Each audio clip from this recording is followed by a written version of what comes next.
Hello. Last ক্লাসে আমরা friction force পড়েছি নাকি?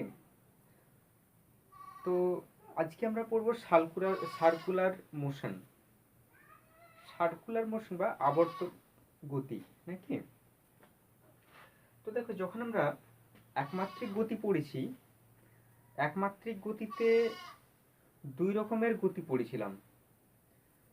একটা হচ্ছে যে চলন গতি বা ট্রান্সলেশনাল মোশন, একটা হচ্ছে চলন গতি বা ট্রান্সলেশনাল মোশন।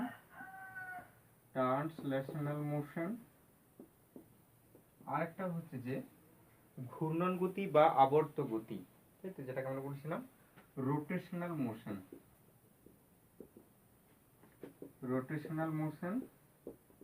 আর ঘূর্ণন গতি বা আবর্ত গতি। আজকে আমরা রোটেশনাল মোশন পড়ব, ঠিক আছে? তো রোটেশনাল মোশন বলতে কোনো কণা যখন কোনো বিন্দুকে, একটা বিন্দুর সাপেক্ষে বা একটা বিন্দুকে কেন্দ্র করে তার চারপাশে এইভাবে ঘুরতে থাকে, কোনো কণা, কোনো বস্তু কণা একটা বিন্দুকে জাস্ট কেন্দ্র করে এইভাবে তার চারপাশে ঘুরতে থাকে, তখন আমরা সেটা কি বলি? রোটেশনাল মোশন বা ঘূর্ণন গতি বা আবর্ত গতি। তো কোনো কণা দেখো চলন গতি ঘূর্ণন গতি একসাথেই থাকতে পারে, তখন সেই কণার গতিটাকে আমরা কি বলি? মিশ্র গতি। তো রোটেশনাল মোশনের কোনো কণা দেখো যখন একটা বিন্দু কেন্দ্র করে ঘুরছে, তখন এই তলটার সাপেক্ষে ঘুরছে। যদি আমরা বোর্ডটার সাপেক্ষে বলি যে এই বোর্ডটার সাপেক্ষে বোর্ডটার উপরে কণাটা এইভাবে ঘুরছে, অর্থাৎ একটা তলের উপরে সীমাবদ্ধ আছে। তো যে তলের উপরে কণাটা ঘুরছে সেই তলটাকে আমরা কি বলি? ঘূর্ণন তল, ঠিক আছে? কি বলি আমরা? ঘূর্ণন তল বা প্লেন অফ রোটেশন। আবার যখন যেহেতু একটা বিন্দুর সাপেক্ষে ঘুরছে, একটা বিন্দুকে কেন্দ্র করে ঘুরছে, তাহলে সেই বিন্দুটাকে আমরা কি বলবো? যে যেটা সাপেক্ষে, যেটা কেন্দ্র করে ঘুরছে, সেটাকে আমরা কি বলছি? ঘূর্ণন কেন্দ্র।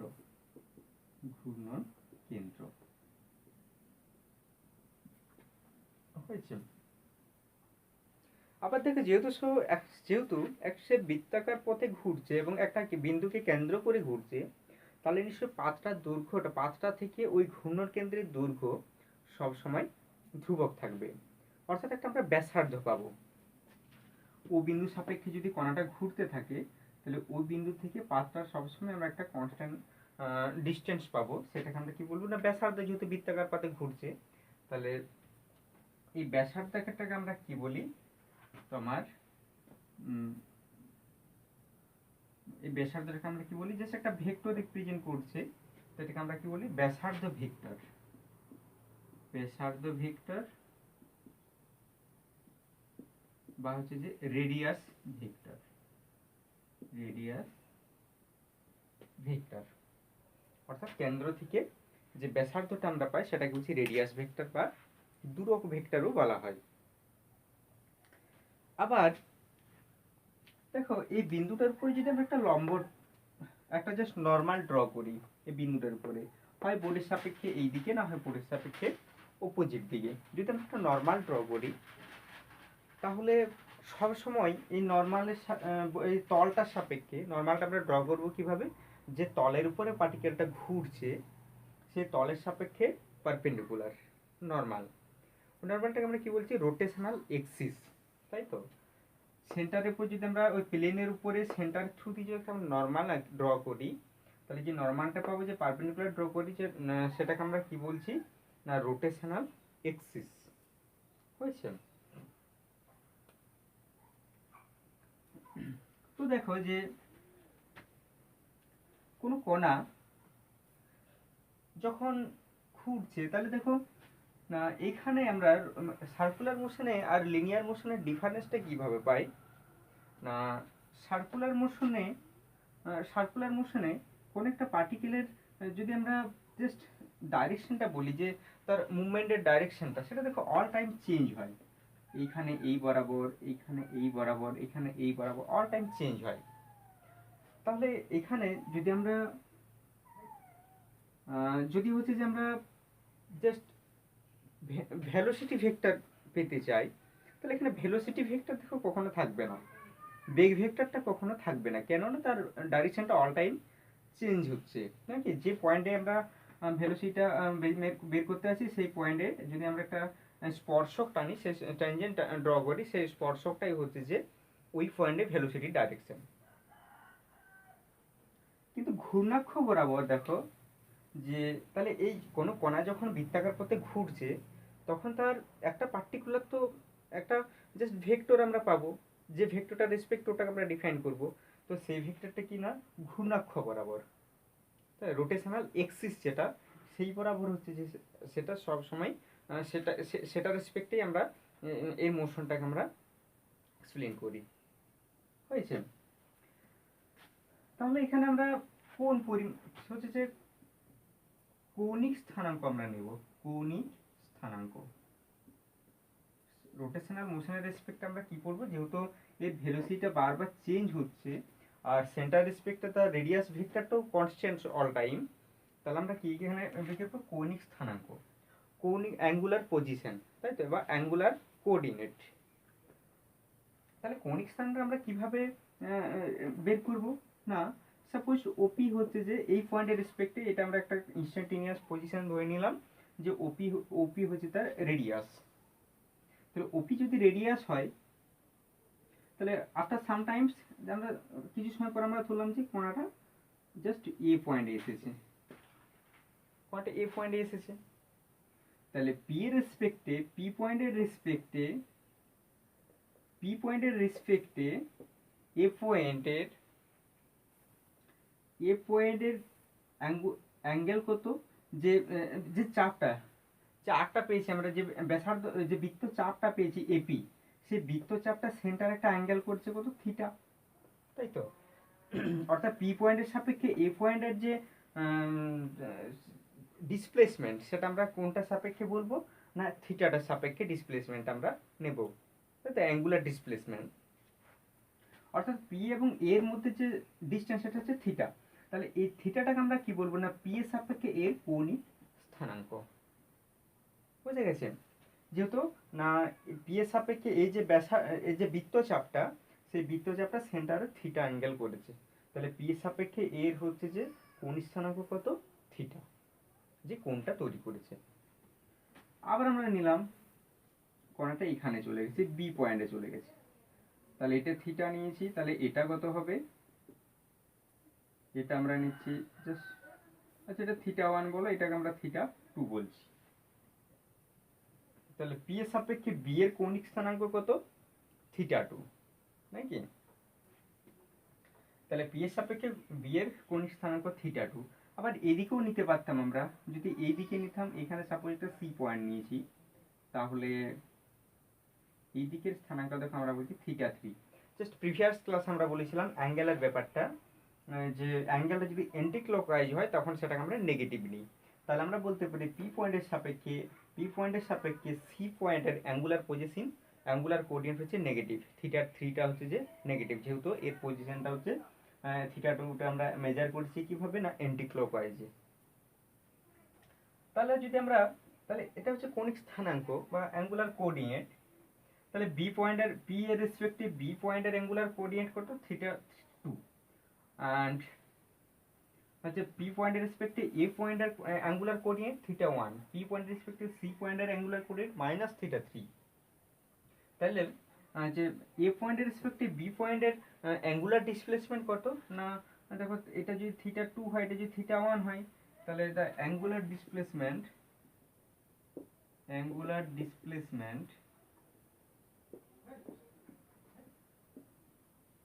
between A and B, angular displacement between A and B is কত হবে, থিটা 2 মাইনাস থিটা 1, এটাকে আমরা থিটা দিয়ে দিচ্ছি। তাহলে এ এবং বি পয়েন্টের মধ্যে কৌণিক সরণ কত, এ এবং বি পয়েন্টের মধ্যে কৌণিক সরণ হচ্ছে যে না পি পয়েন্টের সাপেক্ষে বি এর কোঅর্ডিনেট ভেক্টর ছিল θ2, আবার পি পয়েন্টের রেসপেক্টে এর কোঅর্ডিনেট মানে অ্যাঙ্গুলার কোঅর্ডিনেট ছিল θ1।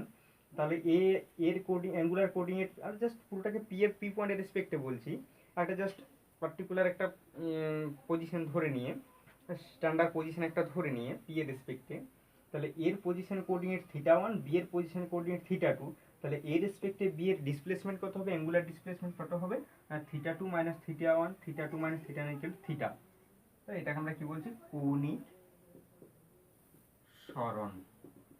আমাদের যেমন সরণ পড়েছি, লিনিয়ার মোশনে সরণ পড়েছি, তো এইখানে আমরা সেটা কি বলছি, কৌণিক সরণ θ2 মাইনাস θ1 ইকুয়াল টু থিটা। অর্থাৎ কোনো পার্টিকুলার ইনিশিয়াল পজিশন এবং final position with respect to angular coordinate ডিফারেন্সটা, নাকি? তাহলে কৌণিক স্থানাঙ্ক পড়লাম, কৌণিক সরণ পড়লাম, বুঝছে? এখন দেখো যে আমরা জেনারেলি কোণের পরিমাপ করি কিভাবে। জেনারেলি আমরা কোণের পরিমাপ করি কিভাবে না, ডিগ্রি দিয়ে। ডিগ্রি দিয়ে হচ্ছে যে আমরা রিপ্রেজেন্ট করি।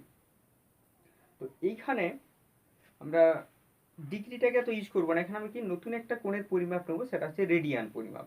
তোমরা হয়তো ফ্যামিলিয়ার এটার সাথে, রেডিয়ান। তো রেডিয়ান কোণের পরিমাপ রেডিয়ান আমরা কিভাবে নিই না, সাপোজ এটা একটা অ্যাঙ্গেল হচ্ছে ডিগ্রিতে হচ্ছে যে থিটা আছে, ঠিক আছে?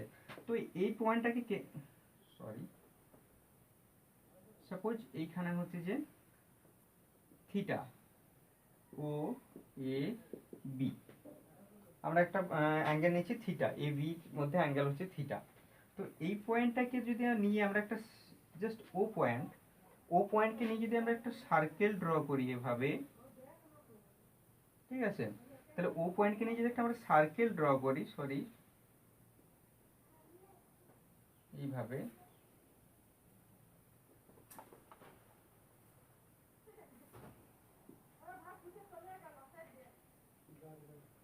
এইভাবে যদি আমরা একটা সার্কেল ড্র করি এই পয়েন্টটাকে সেন্টার করে, তাহলে দেখো এখানে যে বৃত্তচাপটা পেয়েছি আমরা এ অ্যান্ড বি, এই বৃত্তচাপটা অর্থাৎ কোণের সম্মুখে যে বৃত্তচাপটা পেয়েছি এ বি, এবং এটা তাহলে কি হবে, এটা ব্যাসার্ধ হয়ে যাবে, যেহেতু এটাকে সেন্টার করে আমরা বৃত্তচাপটা এঁকেছি, তাহলে এটা কি হয়ে যাবে, ও এ বা ও বি যাই বলা না কেন সেটা ব্যাসার্ধ হয়ে যাবে। তাহলে এখানে যে বৃত্তটা এঁকেছি তার ব্যাসার্ধ কোণটা O A equal to O B equal to R. আর এই কোণটা তার সম্মুখস্থ যে বৃত্তচাপটা আছে সেটা কত, বৃত্তচাপটা হচ্ছে কত, বৃত্তচাপ হচ্ছে যে এ বি, কোণের সম্মুখ বৃত্তচাপ এ বি। তাহলে এই দুটো যদি আমরা অনুপাত নিই, অর্থাৎ এ বি বাই আর, বৃত্তচাপ বাই ব্যাসার্ধ, এটা কি করবে, যে থিটাটাকে রিপ্রেজেন্ট করবে, সেটা রেডিয়ান ইউনিটে আমরা প্রকাশ করতে, এই রেডিয়ান ইউনিটে আমরা রিপ্রেজেন্ট করছি, ঠিক আছে? তাহলে আমরা কি বলবো, এবি বৃত্তচাপ সেন্টারে কত অ্যাঙ্গেল তৈরি করেছে না, থিটা রেডিয়ান, চাপ বাই ব্যাসার্ধ করলে আমরা পেয়ে যাব।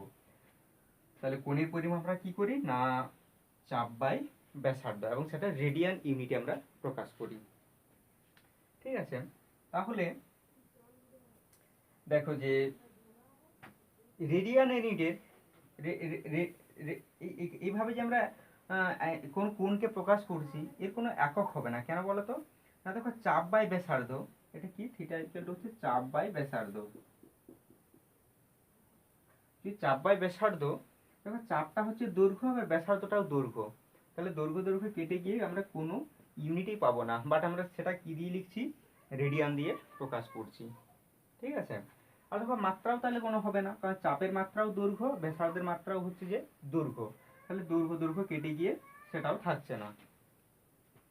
তাহলে একটা আমরা মাত্রাহীন ভৌত রাশি যদি বলি সেটা হচ্ছে রেডিয়ান, তাই তো? কোন রেডিয়ান ইউনিটে কোণের পরিমাপ করি আমরা। তাহলে আমরা এক রেডিয়ানের ডেফিনেশন কিভাবে দেবো, আমরা যদি বলি এক রেডিয়ান, রেডিয়ানকে ছোট করে এইভাবে লেখা হয়, এক রেডিয়ানের আমরা ডেফিনেশন কি দেবো, দেখো 1 radian theta radian equal to হচ্ছে চাপ বাই ব্যাসার্ধ। আর চাপ আর ব্যাসার্ধটা যদি ইকুয়াল হয়ে যায়, মানে আমি কি বলতে চাইছি, চাপ আর ব্যাসার্ধ ইকুয়াল মানে হচ্ছে যে,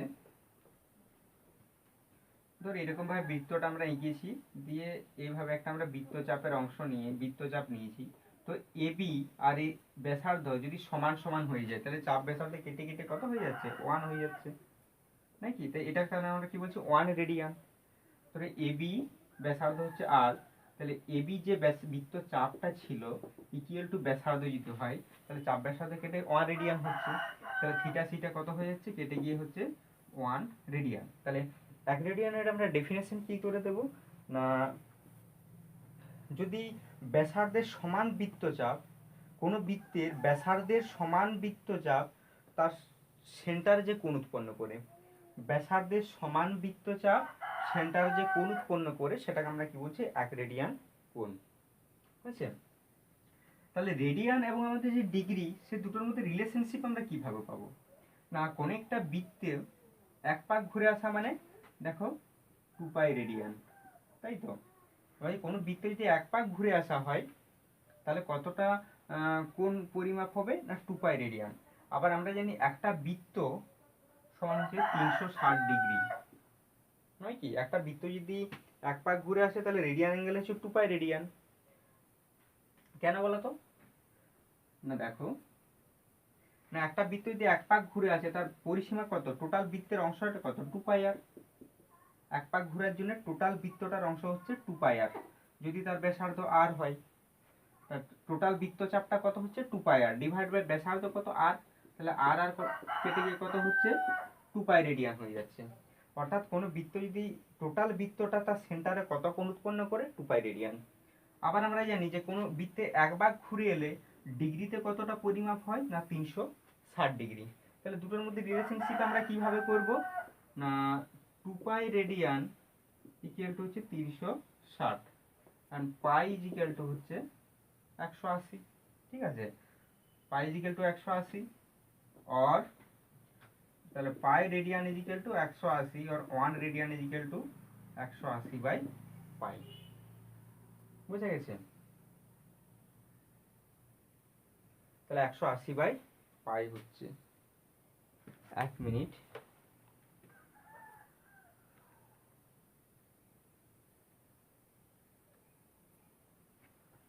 হয়েছে? নেক্সট, তাহলে আমরা কৌণিক স্থানাঙ্ক কি পড়লাম, কৌণিক সরণ কি পড়লাম, ঠিক আছে? তারপরে হচ্ছে যে কোণের পরিমাপ শিখলাম। এরপরে আমরা পড়ব মেরু ভেক্টর এবং অক্ষীয় ভেক্টর। মেরু ভেক্টর এবং অক্ষীয় ভেক্টর। মেরু ভেক্টর এবং অক্ষীয় ভেক্টর কি না, আমরা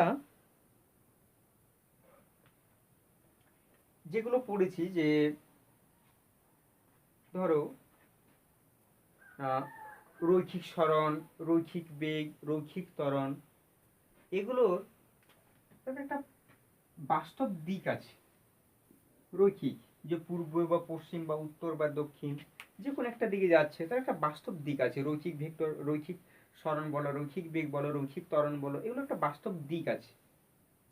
এবং যখন আমরা সাপোজ এটাকে যদি আমরা বেগ ভেক্টর বলি তাহলে একটা ইনিশিয়াল পয়েন্ট, এটা হচ্ছে আমরা আদি বিন্দু বা ইনিশিয়াল পয়েন্ট বলি, তো এটাকে আমরা কি বলি, পোল, তাই তো? কোন একটা রৈখিক ভেক্টর, এগুলোকে আমরা কি বলছি, রৈখিক ভেক্টর, তাই তো, বা মেরু ভেক্টর।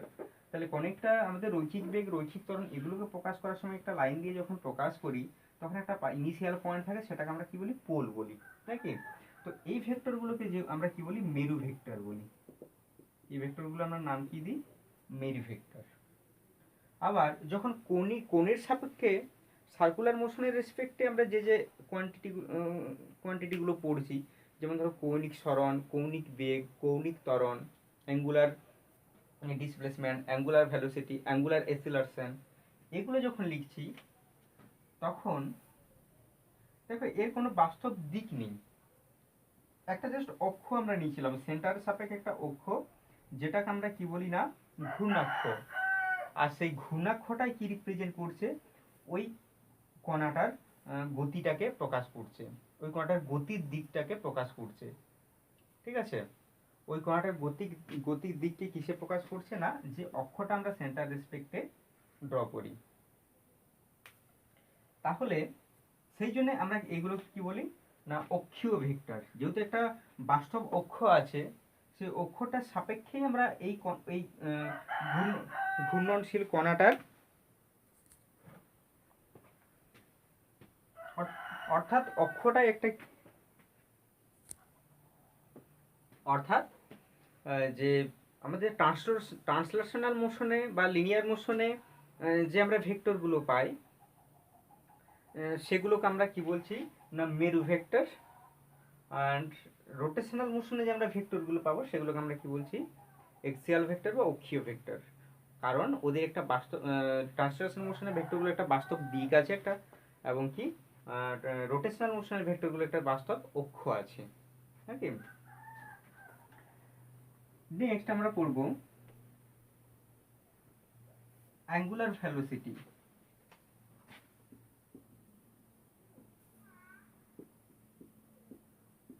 অ্যাঙ্গুলার ভেলোসিটি,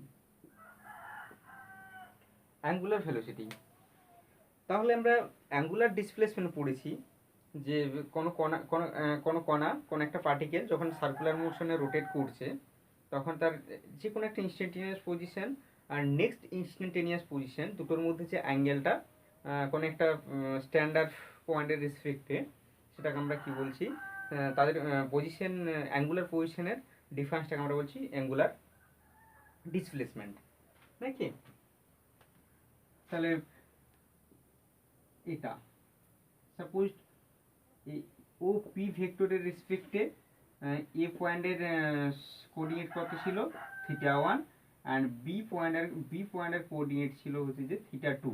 তাহলে এ পয়েন্ট অ্যান্ড বি পয়েন্টের অ্যাঙ্গুলার ডিসপ্লেসমেন্ট কত ছিল না θ2 মাইনাস θ1 নাকি equal to theta. A point and B পয়েন্টের অ্যাঙ্গুলার ডিসপ্লেসমেন্ট কত, কৌণিক সরণ কত θ2 মাইনাস θ1। তাহলে দেখো এ থেকে বিতে যেতে নিশ্চয়ই টাইম লেগেছে একটা, কত টাইম লেগেছে আমরা ধরে নিলাম টি টাইম লেগেছে। এ পয়েন্ট থেকে বি পয়েন্টে যেতে পার্টিকেলটা টাইম লেগেছে টি।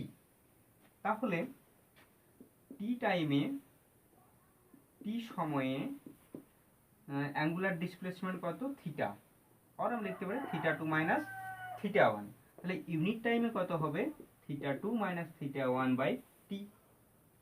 আর আমরা জানি যে লিনিয়ার মোশনে আমরা কি পড়েছি rate of change of displacement in time equal two velocity. প্রতি একক সময়ে সরণের মানকে আমরা কি বলি বেগ বলি। একটা নির্দিষ্ট দিকে প্রতি একক সময়ে সরণ মানে তো নির্দিষ্ট দিক আছে, প্রতি একক সময়ে সরণের মানকে আমরা কি বলছি না বেগ। তাহলে এখানেও কি বলবো না প্রতি একক সময়ে কৌণিক সরণের মানকে আমরা বলবো কৌণিক বেগ। Rate of change of angular displacement in time equal to angular velocity. Angular ভেলোসিটিকে আমরা কি দিয়ে রিপ্রেজেন্ট করি, সবসময় হচ্ছে ওমেগা দিয়ে রিপ্রেজেন্ট করি, ঠিক আছে। তাহলে এটা লিখতে পারি তাহলে theta by t equal to হচ্ছে যে ওমেগা, হয়েছে theta by t equal to omega, angular displacement by time equal to angular velocity, হয়েছে থিটা বাই টি। নেক্সট তাহলে ইউনিট কি হবে, তাহলে ইউনিট কি হবে অ্যাঙ্গুলার ভেলোসিটি ইউনিট। তাহলে আমরা অ্যাঙ্গুলার ডিসপ্লেসমেন্টের ইউনিট পড়েছি, ইউনিট অফ অ্যাঙ্গুলার ভেলোসিটি। না আমরা ডিসপ্লেসমেন্টের ইউনিট পড়েছি, ডিসপ্লেসমেন্ট কি রেডিয়ান, ডিসপ্লেসমেন্টের ইউনিট হচ্ছে আমরা রেডিয়ান পড়েছি। অ্যান্ড টাইম হচ্ছে second, radian per second, radian per second.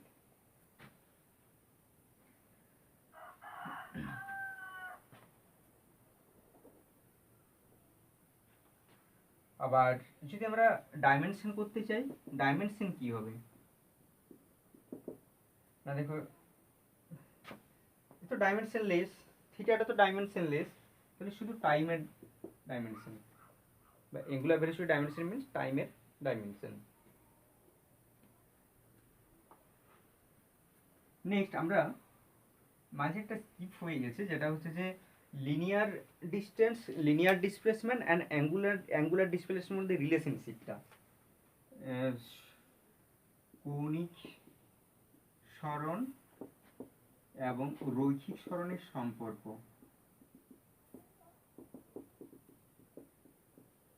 কৌণিক সরণ রৈখিক সরণের সম্পর্ক এটা সাপোজ টি সময়ে কোন একটা পি থেকে বিতে গেছে, তাহলে পি থেকে পি বিতে যদি যাই তাহলে বৃত্তচাপের দৈর্ঘ্যটা কত এস, তাহলে বৃত্তচাপ P B equal to s. ব্যাসার্ধ আমরা কত নিচ্ছি, ব্যাসার্ধ হচ্ছে যে আর। যদি হয় তাহলে থিটা রেডিয়ান ইকুয়াল টু কত হবে না চাপ বাই ব্যাসার্ধ, এস ইজিক্যাল টু আর। তাহলে এই যে পার্টিকেলটা যে পি থেকে বিতে গেছে, আমরা এস যদি এটা খুব ক্ষুদ্র হয়, পি বি ডিস্টেন্সটা যদি খুব ক্ষুদ্র ধরা হয়, তাহলে এসটাকে আমরা কি নিতে পারি, এসটাকে জাস্ট একটা সরলরেখার মতো আমরা ভেবে নিতে পারি, জাস্ট একটা সরলরেখা হিসাবে নিতে পারি। তাহলে চাপ বাই ব্যাসার্ধ রেসপেক্টে আমরা বলবো যে এসটা হচ্ছে যে রৈখিক সরণ আর থিটাটা হচ্ছে কৌণিক সরণ। তাহলে সেই ক্ষেত্রে আমরা কি বলতে পারি, কৌণিক সরণ ইকুয়াল টু রৈখিক সরণ ডিভাইডেড বাই ব্যাসার্ধ, পাথের ব্যাসার্ধ। और আমরা বলতে পারি theta is equal to s by r और s is equal to r theta. অর্থাৎ রৈখিক সরণ ইকুয়াল টু কৌণিক সরণ ইন্টু ব্যাসার্ধ ভেক্টর বা ব্যাসার্ধের মান, পাথের ব্যাসার্ধ। এটা হচ্ছে সম্পর্ক কৌণিক সরণ এবং রৈখিক সরণের সম্পর্কে, s is equal to r theta. Next আমরা কার সাথে কৌণিক বেগ এবং রৈখিক বেগের সম্পর্ক করব। কৌণিক বেগ এবং রৈখিক বেগের সম্পর্ক আমরা পড়লাম যে omega equal to theta by t, omega equal to theta by t. Angular velocity কৌণিক বেগ ইকুয়াল টু কৌণিক সরণ বাই সময়। এটা আবার যদি কোনটা পি থেকে বি এর এই রিলেশনশিপটাই আমরা নিই, তাহলে এখান থেকে আবার আমরা কি পাবো, s is equal to r theta. একটু আগে আমরা করলাম s is equal to r theta. তাহলে থিটার জায়গায় যদি আমরা রিলেশনটা বসিয়ে দিই, তাহলে থিটা ইজ ইকুয়াল টু এখানে কত লিখতে পারি আমরা, s by r. So omega equal to থিটার জায়গায় এস বাই আর বসিয়ে দাও, s by r by t, और omega equal to s by r t equal to 1 by r into s by t, নাকি 1 by r into s by t. আবার s by টিটা কি represent করছে বলো, আবার এস বাই টিটা represent করছে লিনিয়ার ভেলোসিটি, রৈখিক দূরত্ব বা রৈখিক সরণ বাই সময়। এসটাকে আমরা রৈখিক সরণ নিয়েছি, তাহলে রৈখিক সরণ বাই সময়, তাহলে এটাকে আমরা কি লিনিয়ার ভেলোসিটি নেব বা রৈখিক বেগ নেব 1 by r into v. So আমরা কি বলতে পারি না omega equal to 1 by r into v और v equal to omega r, v equal to omega cross multiplication করে দিলাম v इक्वल टू ओमेगा। তাহলে এটা হচ্ছে যে রৈখিক বেগ ইকুয়াল টু কৌণিক বেগ ইনটু রেডিয়াস ভেক্টর, বুঝলে? তাহলে দুটোই যেহেতু ভেক্টর, হ্যাঁ। নেক্সট আমরা বলবো পর্যায়কাল।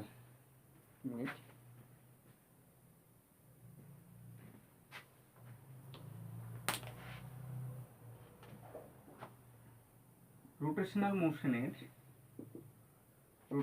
মোশনের টাইম পিরিয়ড।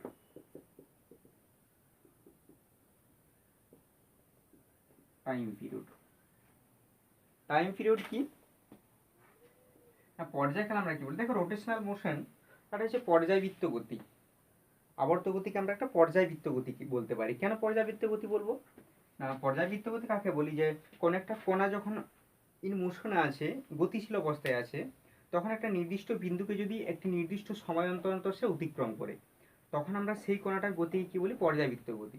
যেমন ধরো পেনটাকে একবার এদিকে নিয়ে যাচ্ছে, একবার এদিকে নিয়ে যাচ্ছে, এরকম করছি, তাহলে এই পয়েন্টটাকে সে কি করছে, একটা নির্দিষ্ট অন্তর অন্তর অতিক্রম করছে। তোমরা সাউন্ডে হয়তো পড়েছো, এই পয়েন্টটাকে একটা নির্দিষ্ট অন্তর অন্তর অতিক্রম করছে, তাহলে এটাকে আমরা কি বলতে পারি, একটা পর্যায়বৃত্ত গতি বলতে পারি। এই গতিটাকে আবার আমরা অনেক সময় এই গতিটাকে আবার আমরা সরণদল গতি বলি, দোলগতি বলি, তাই তো? তাহলে টাইম পিরিয়ড তাদেরই থাকবে যখন একটা নির্দিষ্ট পয়েন্টকে নির্দিষ্ট পয়েন্টকে নির্দিষ্ট সময় অন্তর অন্তর অতিক্রম করবে। তাহলে যেহেতু কোনো কণা যখন বৃত্তাকার পথে আবর্তন করছে, সাপোজ আমি ধরলাম কণাটা এখান থেকে যাত্রা শুরু করেছিল, ও পয়েন্ট থেকে সে স্টার্ট করেছিল, তাহলে জাস্ট আফটার সামটাইমস সে কোথায় রিচ করবে, না এখানে রিচ করবে, আবার আফটার সামটাইমস এখানে রিচ করবে। অর্থাৎ একটা কনস্ট্যান্ট টাইম, যদি তার মোশনটা, যদি তার অ্যাঙ্গুলার ভেলোসিটিটা কনস্ট্যান্ট হয়, তাহলে কি করবে না জাস্ট আফটার সামটাইমস করে এখানে সে পৌঁছাবে। অ্যাঙ্গুলার ভেলোসিটি বা অ্যাঙ্গুলার ভেলোসিটি আমরা কনস্ট্যান্ট কখন বলবো, বা সমকৌণিক বেগ আমরা কখন বলবো, যদি সমান সময়ের ব্যবধানে, সমান সময়ের ব্যবধানে সমান কোণ উৎপন্ন করে, তখন আমরা সেটা কি বলবো, অ্যাঙ্গুলার ভেলোসিটি কনস্ট্যান্ট। ঠিক আছে, তাহলে এই যে কতটা কত কত সময় পরে তার ইনিশিয়াল পজিশন আবার ফিরে আসছে, বা যে পয়েন্টটাকে বারবার সে আমরা যে ইনস্ট্যান্টিনিয়াস পজিশনটাকে নিয়েছি, বারবার একটা নির্দিষ্ট সময় অন্তর নির্দিষ্ট কত সময় পরে পরে সেইখানে আবার ফিরে আসছে, সেটাকে আমরা কি বলছি, তার পর্যায়কাল। আমরা পর্যায়কালকে সবসময় টি দিয়ে লিখি, পর্যায়কালকে আমরা সবসময় ক্যাপিটাল টি দিয়ে লিখি। আর ক্যাপিটাল টি, তাহলে মাত্রা একক কি হবে, সেকেন্ড, সময়ের একক। পর্যায়কাল মানে যে একটা সময়কে বোঝাচ্ছে, কত সময় পরে এই বিন্দুটাকে সে অতিক্রম করছে, তার একটা সময়কে বোঝাচ্ছে, তাহলে জাস্ট সেকেন্ড। মাত্রা কি লিখবো তাহলে পর্যায়কালের, ক্যাপিটাল টি, সময়ের মাত্রা। তাহলে এখানে সাপোজ কোনটা ভি বেগে অতিক্রম করছে, কোনটা ওমেগাই যদি বলি, সাপোজ ওমেগা হচ্ছে যে ওমেগা অ্যাঙ্গুলার ভেলোসিটি নিয়ে মুভিং করছে, তাহলে ব্যাসার্ধ যদি আর হয়, রেডিয়াস যদি আর হয়, তাহলে পর্যায়কাল টাইম পিরিয়ড ইকুয়াল টু কত হবে না, ওয়ান পাক ঘুরতে যে সময় নিচ্ছে, তাহলে ওয়ান পাক ঘুরতে কত সময় নেবে না, ওয়ান পাক ইকুয়াল টু কত, 2 পাই রেডিয়ান। এক পাক সমান হচ্ছে 2 পাই রেডিয়ান টোটাল অ্যাঙ্গেলটা, আর অ্যাঙ্গুলার ভেলোসিটি কত, ওমেগা। আচ্ছা, এটা যদি আমরা লিনিয়ার মোশনে করতাম, না এক পাক ঘোরা মানে কতটা পথ, 2 পাই আর পরিসীমাটা, এক পাক পার্টিকেলটা এক পাক ঘোরা মানে হচ্ছে কতটা পথ অতিক্রম করছে না, পরিসীমাটা। আর বেগ কত না, ভি। তাহলে ভি যদি লিনিয়ার ভেলোসিটি ভি হয়, তাহলে ভি বেগে যদি এটা ঘুরতে থাকে, তাহলে এক পাক ঘুরতে কত সময় লাগবে না, পথ বাই বেগ, অতিক্রান্ত দূরত্ব বাই গতিবেগ সমান হচ্ছে সময়। তাহলে এক পাক ঘুরতে কত সময় লাগে সেটাকে আমরা বলছি পর্যায়কাল, তার t is equal to 2 pi r by v. এটা হচ্ছে লিনিয়ার মোশনের ক্যালকুলেশন। আর অ্যাঙ্গুলার মোশনের ক্যালকুলেশন কি হবে, পর্যায়কাল ইকুয়াল টু এক পাক ঘুরলে কতটা কোণ হয়, 2 পাই রেডিয়ান, কতটা অ্যাঙ্গুলার ভেলোসিটি না, ওমেগা অ্যাঙ্গুলার ভেলোসিটি নিয়ে সে মুভিং করছে, তাহলে টি ইজ ইকুয়াল টু হচ্ছে 2 পাই বাই ওমেগা। এই রিলেশনশিপটা হচ্ছে অ্যাঙ্গুলার ভেলোসিটির রেসপেক্টে টাইম পিরিয়ড বা পর্যায়কালের সম্পর্ক, 2 পাই বাই ওমেগা। ঠিক আছে, নেক্সট আমরা পড়ব ফ্রিকুয়েন্সি।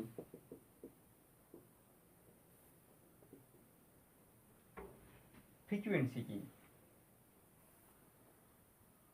না, কম্পাঙ্ক আমরা কাকে বলি, ফ্রিকুয়েন্সি বা কম্পাঙ্ক। এই যে টাইম পিরিয়ড আমরা বের করেছি, যে টি সময় এসে একবার পূর্ণ কম্পন করছে, টাইম পর্যায়কালে মানে আমরা কি বুঝলাম, যে ক্যাপিটাল টি সময় এসে একবার পূর্ণ পাক খাচ্ছে, তাই তো, একবার পূর্ণ পাক খাচ্ছে ক্যাপিটাল টি সময়ে। কিন্তু কম্পাঙ্ক আমরা কাকে বলি না, 1 সেকেন্ডে সে কতবার পূর্ণ পাক খাচ্ছে, কম্পাঙ্ক আমরা বলি 1 সেকেন্ডে কতবার পূর্ণ পাক খাচ্ছে, সেটাকে আমরা বলি তার কম্পাঙ্ক। অর্থাৎ 1 সেকেন্ডের মধ্যে এরকম টোটাল কমপ্লিট সার্কুল কমপ্লিট হচ্ছে যে রিভলিউশন কতবার করছে সে, তাই তো। তাহলে যদি আমরা ঐকিক নিয়ম এটা করি কিভাবে, যে টি সময়ে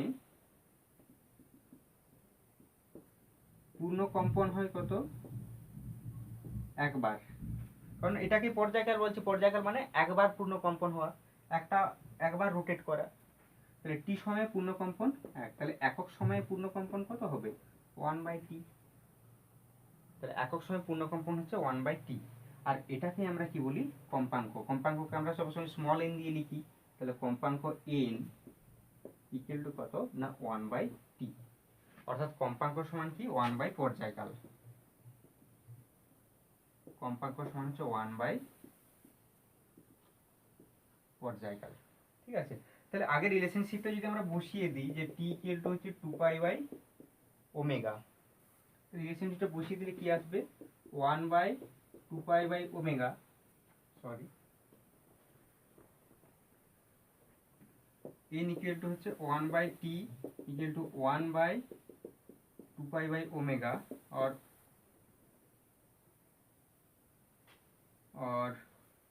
n equal to omega by 2 pi, কম্পাঙ্ক equal to angular velocity by 2 pi. ঠিক আছে,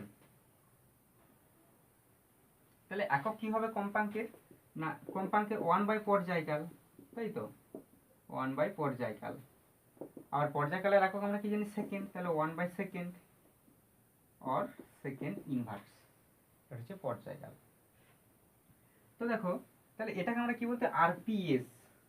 যেহেতু এখানে কম্পাঙ্ক মিনস হচ্ছে জাস্ট রিভলিউশন করছে, বৃত্তাকার পথ আবর্তন করছে মানে জাস্ট রিভলিউশন করছে, তাহলে এটাকে আমরা আরপিএস দিয়ে লিখি। 1 সেকেন্ডে কম্পাঙ্ক মিনস মানে, এইখানে কম্পাঙ্ক মিনস মানে আমরা কি বলবো? যে 1 সেকেন্ডে কতবার সে ঘুরছে, তাই তো, 1 সেকেন্ডে কতবার সে কমপ্লিট ভাবে ঘুরতে পারছে, সেটাকে বলছি আমরা কম্পাঙ্ক। তাহলে সেটাকে রিভলিউশন বলা হয়। একটা পূর্ণ কম্পন মানে হচ্ছে 1 রিভলিউশন। তাহলে আমরা এটাকে আরপিএস বলি না। 1 সেকেন্ডে কতবার পূর্ণ রিভলিউশন করছে, কমপ্লিট রিভলিউশন করছে, না রিভলিউশন পার সেকেন্ড। তাহলে কম্পাঙ্কটাকে যদি সেকেন্ডে প্রকাশ করি তখন এটাকে আমরা নাম কি দিই? আরপিএস। এটা এইখানে কম্পাঙ্কটা নতুন একক আরপিএস, অর্থাৎ রিভলিউশন পার সেকেন্ড। 1 সেকেন্ডে কতবার সে পূর্ণ কম্পন করছে, মানে তার কম্পাঙ্কটা কত। ঠিক আছে, এটাকে আমরা আরপিএম বলতে পারি। নতুন একক একটা এইখানে কম্পাঙ্কের আরপিএম, রিভলিউশন পার মিনিট, অর্থাৎ 1 মিনিটে সে পূর্ণ কম্পন কতবার করছে। তাহলে রিলেশনশিপ কিভাবে করব? RPS equal to 60 into RPM, তাই তো, RPS equal to 60 into RPM. 1 সেকেন্ডে কত করলে? 1 মিনিট মানে তো 60 সেকেন্ড, তাহলে 1 সেকেন্ডে যা করবে 60 দিয়ে গুণ করলে 60 সেকেন্ডে তত করবে। তাহলে RPS, revolution per second, equal to 60 into RPM, revolution per minute. সেকেন্ডটাকে হচ্ছে গুণ করলে আমরা মিনিটটা পাবো, বুঝছে? তাহলে আবার কি লিখতে পারি আমরা? 3600 আরপিএইচ, 1 ঘন্টায় কতবার উঠবে। এটা হচ্ছে সম্পর্ক, RPS equal to 60 RPM equal to 3600 আরপিএইচ।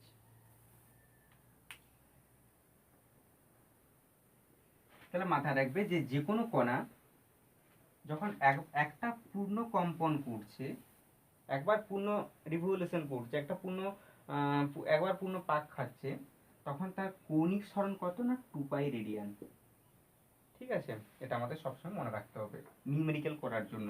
আজকে আর নিউমেরিক্যাল করছি না, নেক্সট ক্লাসের আগে আমরা কয়েকটা নিউমেরিক্যাল করে তারপর হচ্ছে যে নেক্সট থিওরি স্টার্ট করবো। ওকে, বাই, ভালো থেকো।